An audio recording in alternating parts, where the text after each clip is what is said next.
The leader of the opposition Gambia Moral Congress Party, Mai Ahmad Fatty, has called on his fellow politicians to have the country at heart and put their differences aside for the progress of the nation. He said it's always a challenge for politicians to reach consensus on issues, but his party is willing to participate in the consultation talks to find a solution on the draft constitution.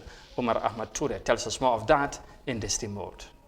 Mai Ahmad Fatty, the GMC leader, says his party is willing to re-engage in negotiations after the constitutional talks in Abuja ended in a deadlock.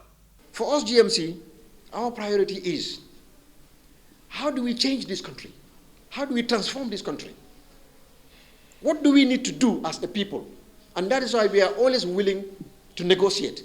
And that is why we are always willing to collaborate. And that is why we are always willing to consult. GMC has always consulted. But we have never shied away from speaking our mind, even if it provokes controversy.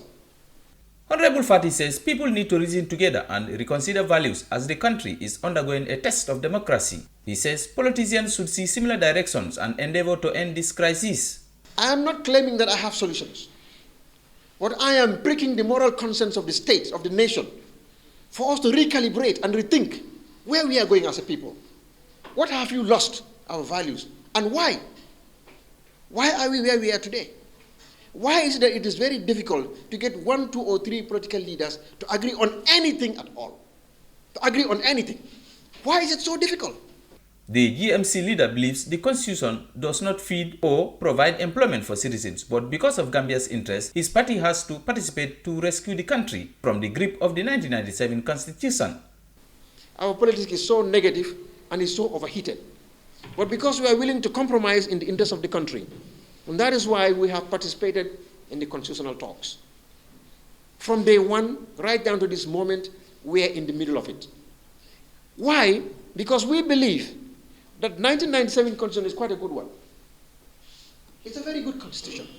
In fact, at the time it was promulgated, it was one of the best. 1997 constitution is a very good constitution, but it has been bastardized. Gambia's constitutional talks in Abuja, Nigeria, brokered by Goodluck Jonathan, failed after 7 political parties that participated could not reach consensus on whether President Barrow's current term should be counted as his first term. This came after the draft constitution was voted down in the National Assembly last year. For iAfrica TV, I am Mai Ahmad Fatty. The leader of the Gambia Moral Congress Party, Mai Ahmad Fatty, says his party has been and will continue to participate in the draft constitutional talks or negotiations.